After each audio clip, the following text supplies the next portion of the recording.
Hello students, you are welcome to our mathematics class. Today I'll be teaching you one very important topic in mathematics. Very important. This topic is fraction. Alright, fractions. Have you heard about fractions before? When you heard about it the first time, what came to your mind? So today I'll be telling you what fraction is, and we're going to see the things that we need to learn on the fraction. On the board here, I have the meaning of fraction. A fraction is a mathematical statement or expression which is a ratio of two numbers.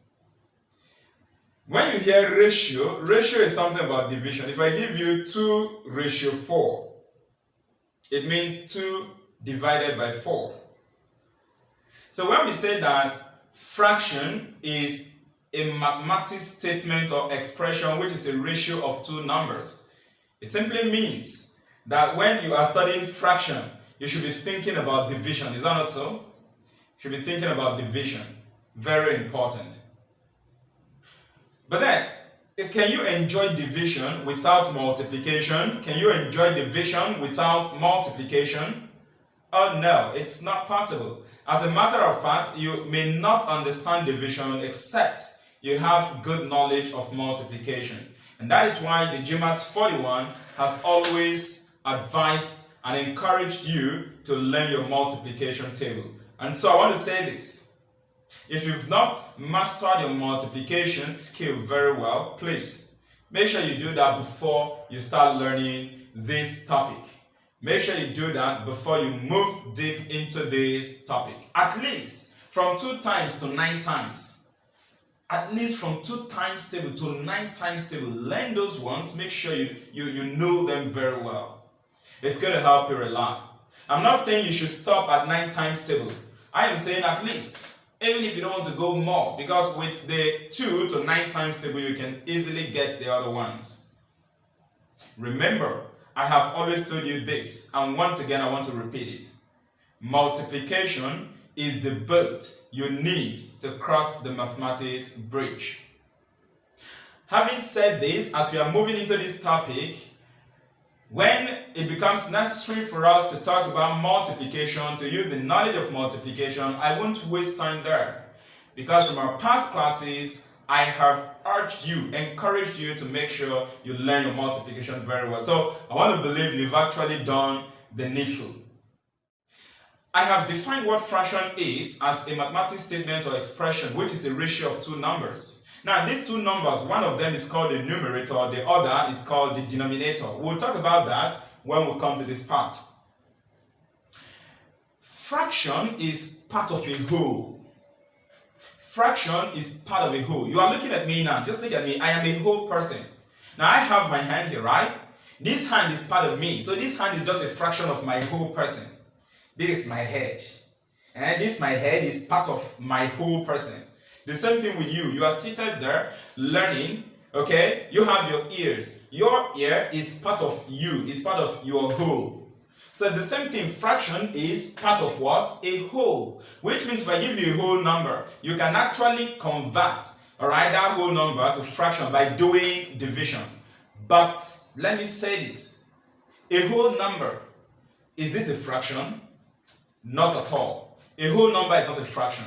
But to get fraction, we usually divide a whole number by something. If I tell you 5, 5 is not a fraction. But I can do something to that 5 to convert it to fraction. What if I have 5 divided by 2? It becomes a fraction. What if I have 5 divided by 8? It becomes a fraction. Are you getting it? What if I have something like a 3 whole number, 5 over 7? It becomes a fraction. So normally a whole number is not a fraction. But when you divide that whole number by something, then you have changed it to fraction. I have this example here on the board to help us understand better the meaning, the idea of fraction in real life.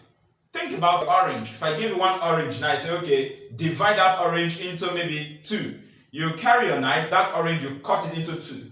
Each of the parts is a fraction of that whole. That one orange has been divided into 2. So it will be 1 over 2. You've gotten your fraction from that 1.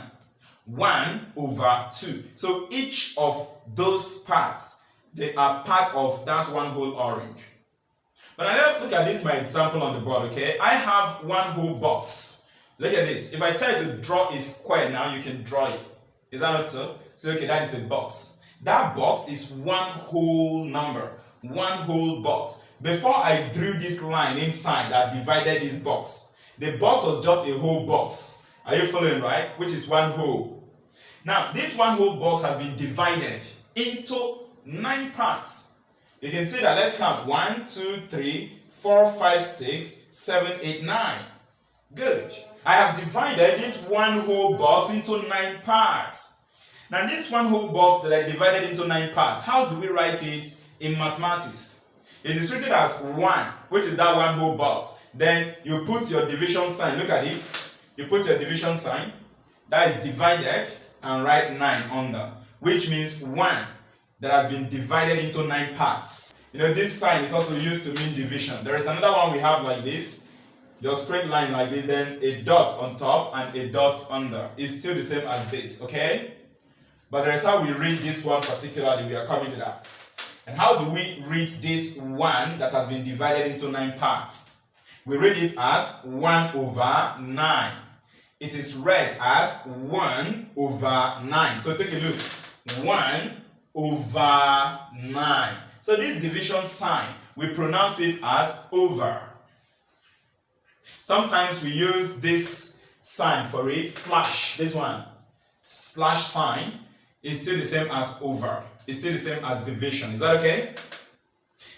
Now you see clearly that I have one whole box here, and this one whole box, I divided it into 9 parts, and we said you are going to write it as 1 over 9. That 1 over 9 is a fraction. Is that okay? That 1 over 9 is a fraction.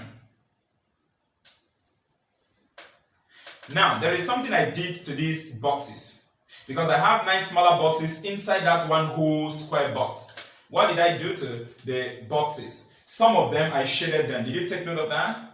Look at this. 1, 2, 3, and 4. I shaded them. You can see that with blue marker. It means that out of these 9 smaller boxes, some of them have been shaded.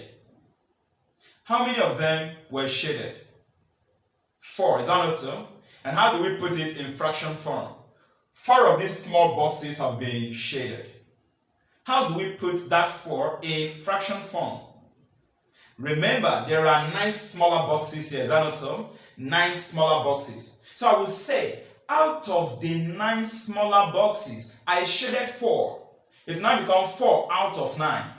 That 4 out of 9, in mathematics, we write it as 4 over 9.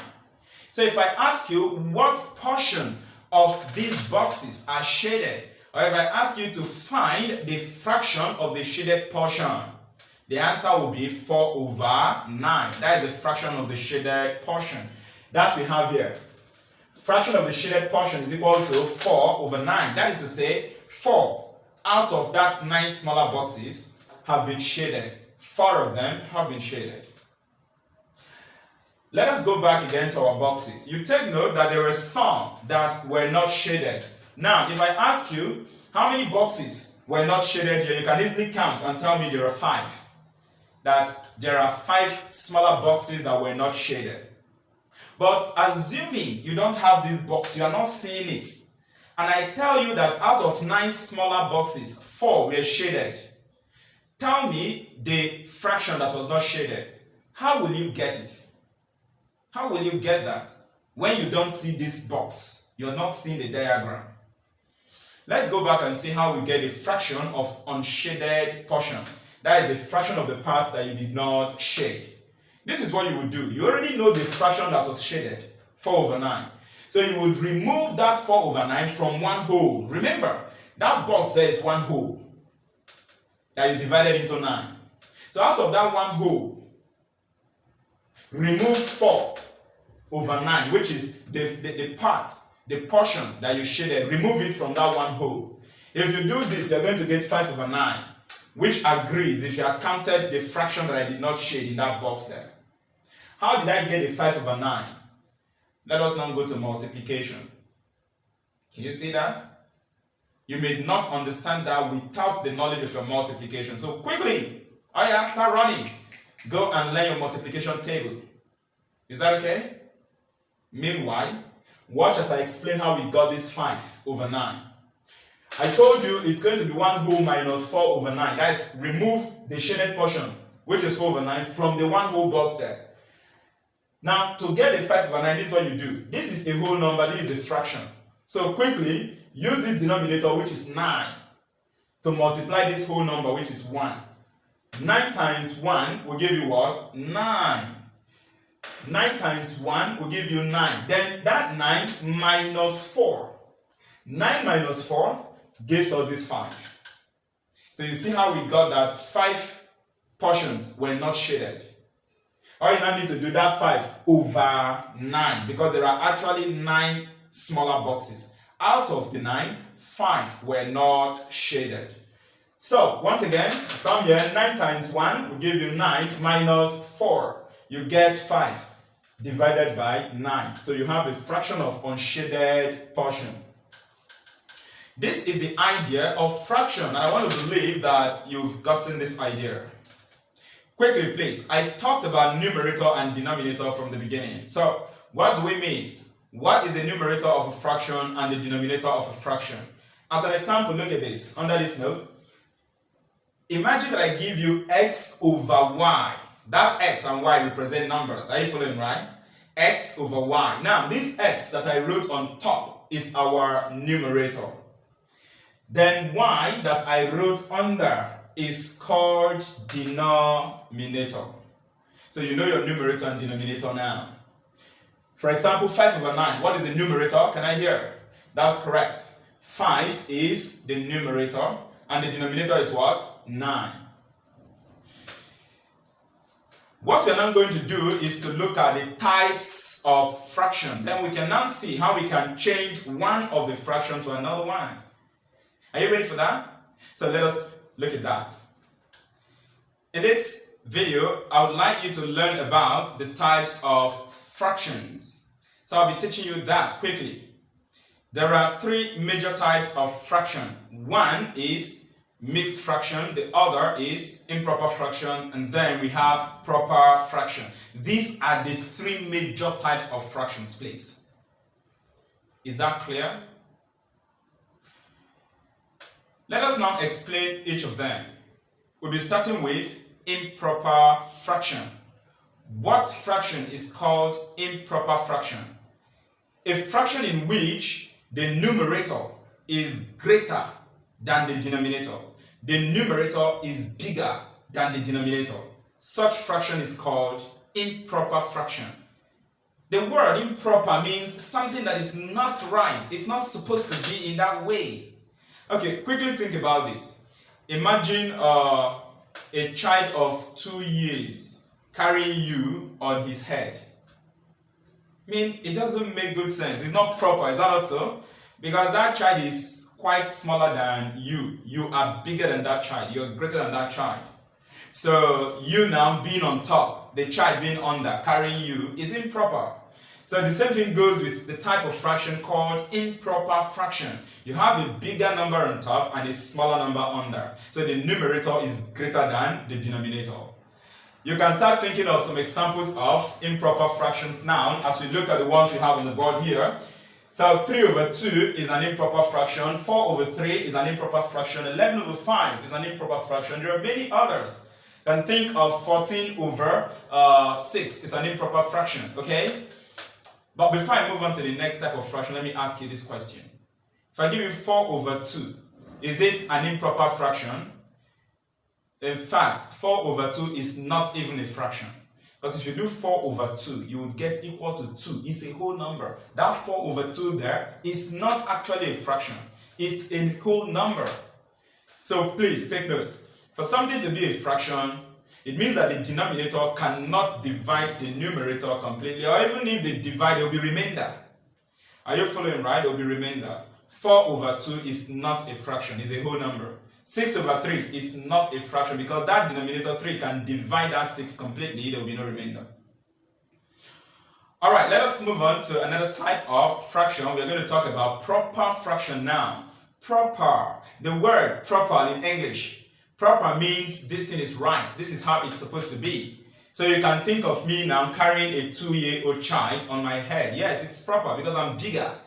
I'll be under, the 2-year-old child will be on top. So a proper fraction is that type of fraction in which the numerator is less than the denominator. So the numerator is smaller than the denominator. Such type of fraction is called proper fraction. So start thinking of some examples of fraction where numerator is smaller than the denominator. Can you think of 2 over 4? 2 over 4 is a fraction, take notes. But 4 over 2 is not a fraction. 2 over 4 will give you 1 over 2 if you start reducing it. To give you 1 over 2. So please, 2 over 4 is a fraction. But like I explained under improper fraction, 4 over 2 is not a fraction because if you divide it, you get a whole number. But if I give you 2 over 4, it is a proper fraction. That one is a fraction because if you do your division, you will get 1 over 2. If you divide, you get decimal as your answer. So it shows that it's a fraction, okay? Fractions are numbers, when you divide them, you get decimal. You can put them in decimal form. Alright, let's continue with other examples. We have some of them on the board here. 2 over 3 is proper fraction, 3 over 4 is proper fraction, 5 over 11 is proper fraction. In each of them, what did you notice? The numerator is smaller, is less than the denominator. Let us now explain mixed fractions. What fractions are called mixed fractions? This type of fraction has 2 parts. So a fraction that has 2 parts, one of the parts is a whole number and the other part is a fraction. That fraction is actually proper fraction. Such type of fraction is called mixed fraction. Once again, a fraction that has a whole number part and a proper fraction part. That is what we call a mixed fraction. Examples. Let's look at these ones we have on the board. 1 whole number 2 over 3 is a mixed fraction. That 1 is the whole number. That 1 is not a fraction on its own. 1 is not a fraction, it's a whole number. Then 2 over 3 is now the fractional part. So the whole number and the fractional part together gives us what we call the mixed fraction. Now we have another one, 5 whole number 3 over 8. 5 is a whole number. If I tell you 5 on its own is not a fraction, it's a whole number. So 5 is the whole number part of this mixed fraction. Then 3 over 8 is the fraction part. And if you look at this 3 over 8, it is a proper fraction. So always remember that. In mixed fraction, the fraction part is always a proper fraction. Then we have 2 whole number, 1 over 4. It's also a mixed fraction. What is the whole number there? Can I hear from you? That's good. We have 2 whole number. So 2 is the whole number part. And the fractional part is what? 1 over 4. That's good. There are many more examples you can add up to your notes. Please, there are these 3 points I want you to take note of. Because in our next class, we'll be starting from there. One of them is that we can convert, we can change from improper fraction to mixed fraction. And we can also change, we can also convert from mixed fraction to improper fraction. That's point 1 here. Take note of that. Then point number 2, if I give you a question and then the fractions there are all proper fractions, if you add up all the proper fractions, it will give you 1. To give you 1. So that's what I have in point 2 here. For a given question, sum of all proper fractions is equal to 1. Sum means addition. If you add all the proper fractions, you are expected to get what? 1. Then point 3, very important. How do you change from mixed fraction to improper fraction? I have this formula here to guide you. Okay? So look at that. To change from mixed fraction to improper fraction, this is what you will do. You go to the mixed fraction given to you, use the denominator to multiply the whole number. That is, denominator times whole number. Anything you get, add it plus numerator. add it to the numerator, then divide everything by the denominator. Let me quickly show you one. For example, in this 5 whole number 3/8, if I want to convert it to improper fraction, I will use this. Once I have this in my mind, I can quickly do that. Denominator times whole number. The denominator is 8 times the whole number is 5. 8 times 5 will give me 40. Now what you get from that multiplication, add it to the numerator. So the 40 that I got, 8 times 5, 40, I will add it to this numerator, which is 3. 40 plus 3 will give us 43. 43. Then divide that by the denominator. So it's going to be 43 divided by this 8. I have changed this to improper fraction. It simply means 5 whole number 3/8 as a mixed fraction. If you change it to improper fraction, you would get 43/8.